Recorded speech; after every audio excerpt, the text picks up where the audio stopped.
book of 2 Samuel, chapter 24, from verse 1. Again, the anger of the Lord burned against Israel, and he incited David against them, saying, "Go and take a consensus of Israel and Judah."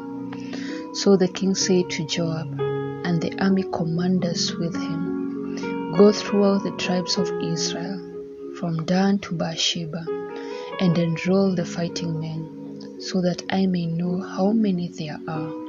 But Joab replied to the king, "May the Lord your God multiply the troops 100 times over, and may the eyes of my lord the king see it. But why does my lord the king want to do such a thing?" The king's word, however, overruled Joab and the army commanders. So they left the presence of the king to enroll the fighting men of Israel. After crossing the Jordan, they camped near Aroer, south of the town in the Jordan, and then went through Gad and on to Jazer. They went to Gilead and the region of Tahtim Hodshim, and on to Dan Jan, and around toward Sidon. Then they went toward the fortress of Tyre, and all the towns of the Hivites and the Canaanites. Finally, they went on to Beersheba in the Negev of Judah. After they had gone through the entire land, they came back to Jerusalem at the end of 9 months and 20 days. Joab reported the number of the fighting men to the king.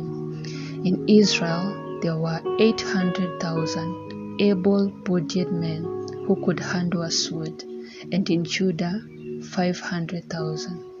David was conscience-stricken after he had counted the fighting men, and he said to the Lord, "I have sinned greatly in what I have done.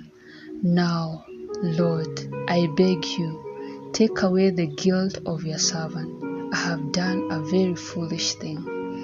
Before David got up the next morning, the word of the Lord had come to Gad the prophet, David's shear. "Go and tell David, this is what the Lord says. I'm giving you 3 options. Choose one of them for me to carry out against you." So Gad went to David and said to him, "Shall there come on you 3 years of famine in your land, or 3 months of fleeing from your enemies while they pursue you, or 3 days of plague in your land? Now then, think it over and decide how I should answer the one who sent me."